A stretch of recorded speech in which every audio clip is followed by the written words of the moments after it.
All right, ladies, gentlemen, boys, girls, and of course, fellow fishing compasses. Good morning and welcome back to Fishin'. So we're pretty much gearing up in the last third of August right now. It's crazy. This summer is flying by. And as a teacher, kind of makes me a little sad.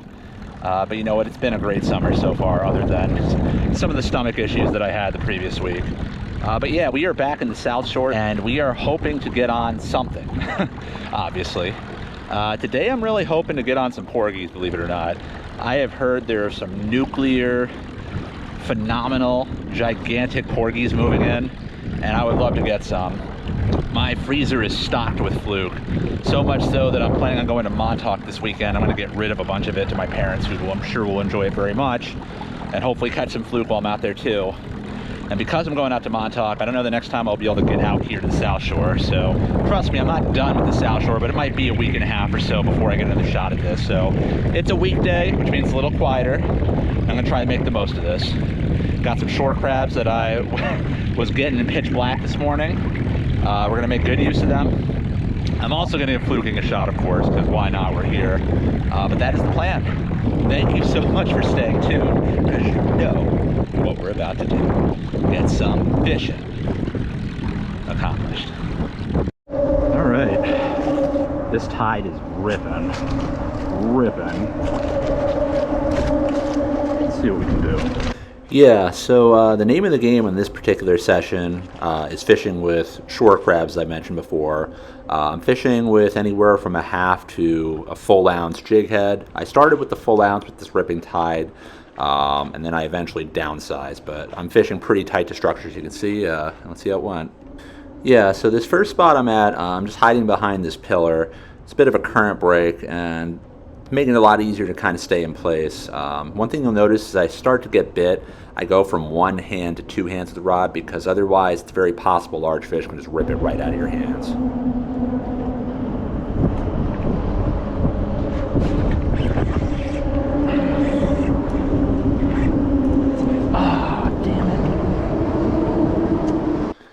Yeah, that first one didn't go quite the way I wanted it to. It felt like a decent fish too. But going back to what I was saying, sometimes, you know, like I'm fishing for porgies, but it's very possible that a large tog could be down there.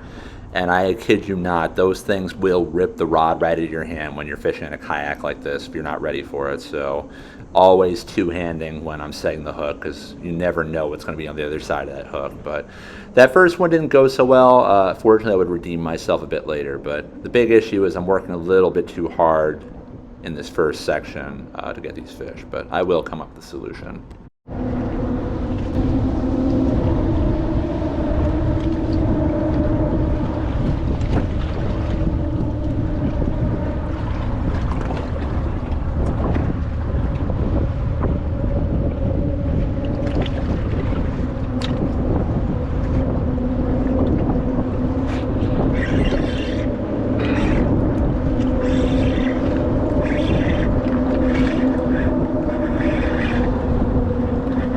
Porgy.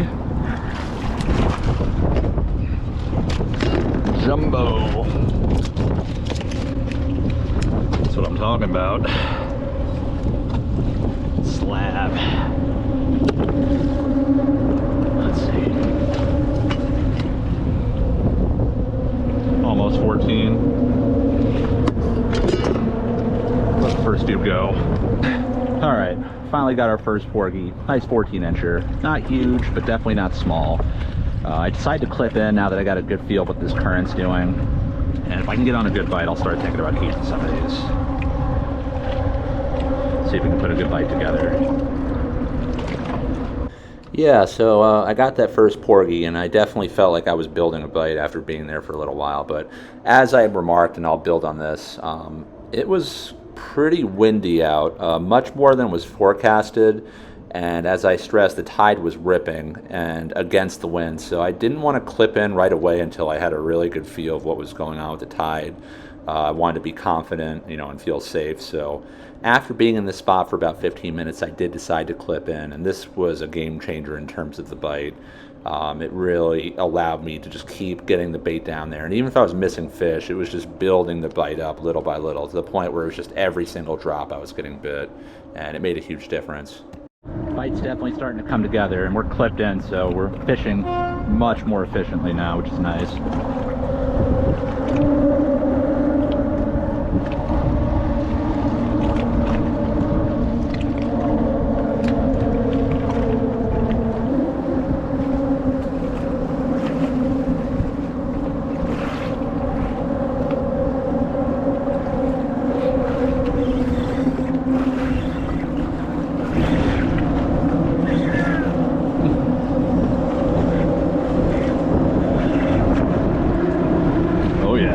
Scup. Woo. The slab. Woo. That's what I'm talking about.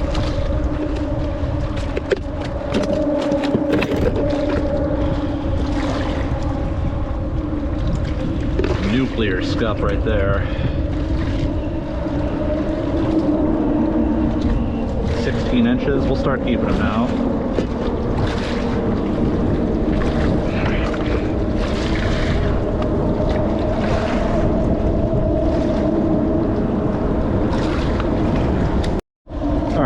First keeper in the boat. Start keeping them now. Of course I forgot my stringer, but we'll make do. Let them out. Let them just hang out there for a bit and then throw them in the cooler.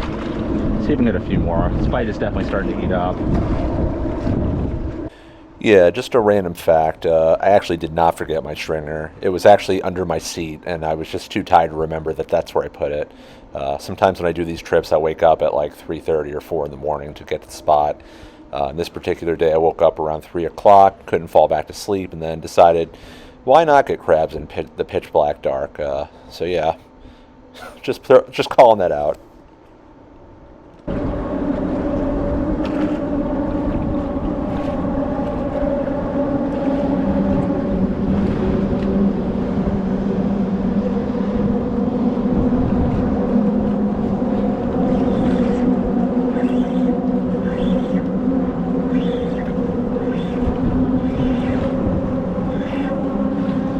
Jumbo.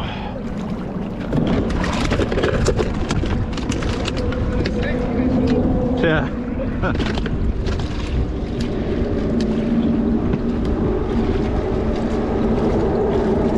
Not quite as big, but still very nice.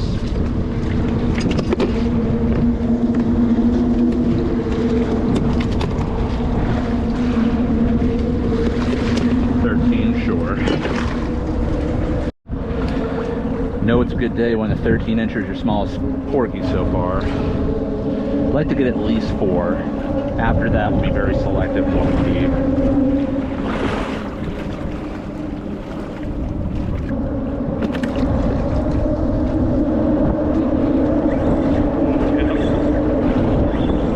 That's a good hit. We got this bite lit up.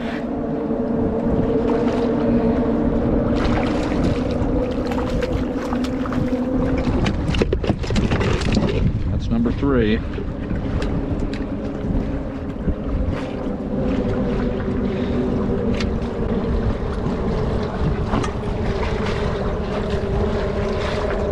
Quality fish. We'll keep them just in case the bite just dies or we have to move. But yeah, I'm just bleeding them and then letting them sit here. Yeah, I'd say our number 1 priority is just to get 4 good keepers. Then after that, we're going to be very selective about only keeping really big fish. So, another 13 incher here.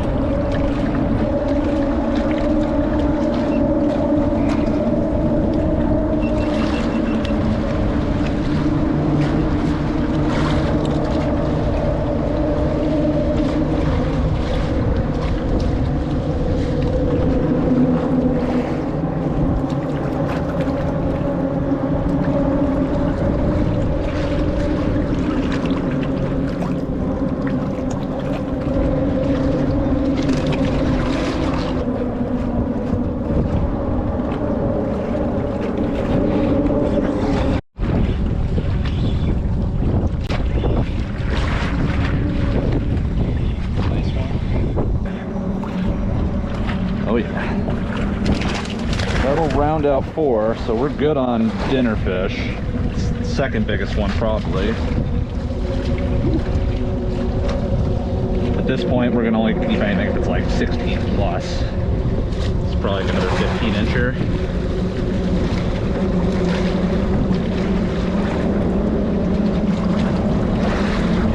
14 and change.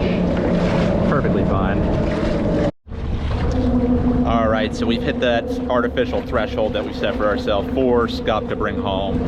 Obviously, we'll keep more if we get any real giants. We'll throw them in the freezer. But in the meantime, it's time for a mini celebration, and you know what that means.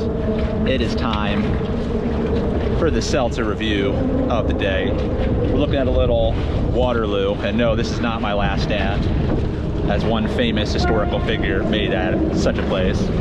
But let's see where this seltzer stands in flavor.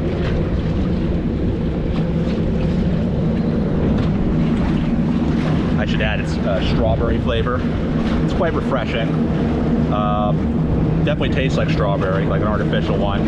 I'd give this an 8.65, so very generous score. And hopefully you'll give this a generous score by hitting the like button and subscribing if you haven't done so already. Let's try and get some more fish. See if we can get on some even bigger scup. All right, as it gets back down there, let me just give you some of my takeaways. I'm throwing, if it's a medium-sized crab or larger, just 1 at a time. The smaller one I'll do 2. And I'm cutting them right along the top to get, the crab juice in the water. I found that if I don't do that or cut them well, I don't get nearly as much attention. Additionally, I started off with like a 3/4 ounce jig, maybe even an ounce.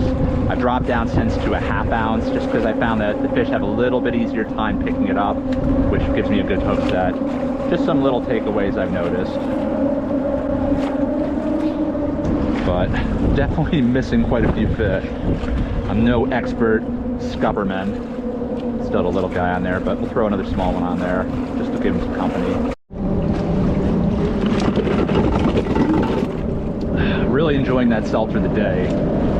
Hopefully you enjoy seltzer too. Let me know in the comments if there's any particular seltzer that you really enjoy or you'd like to see me review in the channel that I haven't done so. One thing I did while I was sitting out from fishing while I was kind of sick was really stockpile some interesting flavors, things that I've never even tried myself before, so got that to look forward to if you enjoy the seltzer reviews. If not, you can always just go back past it for the fish.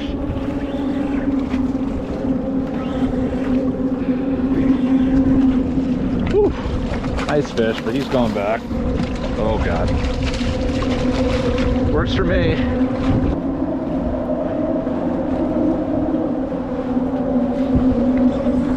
Ooh, that's a good one. That's a good one.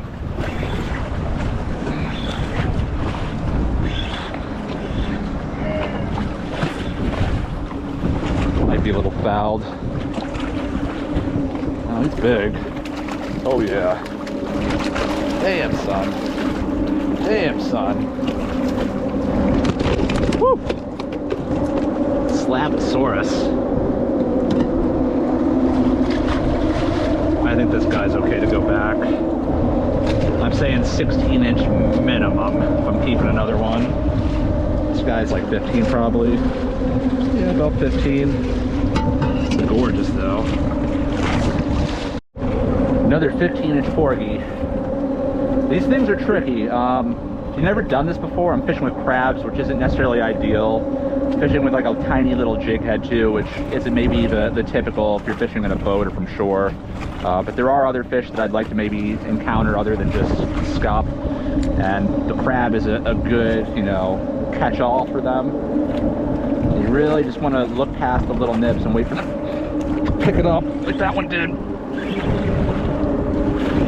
Until they pick it up, do not set the hook. They're solid fish. Damn. Slab after slab. So clearly this bite really got fired up after a while, and the word is definitely out because there's quite a few people around, and I was really quite surprised how many people were fishing this area on a weekday. But again, maybe I wasn't because it was not quite the nicest day out, and because of that I think a lot of boats that maybe would have went out, in the ocean decided to stay in. I don't know. Either way, it definitely started to get a bit crowded as the day went on. Still getting bites, but at this point I kind of hit a turning point because as the tide continued to rise, it kind of threw my boat in a different position. You're actually seeing it start to happen right now. And once that happened, it just got a little bit trickier to fish this area, and it wasn't quite as comfortable.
Dropped another fish right next to the boat.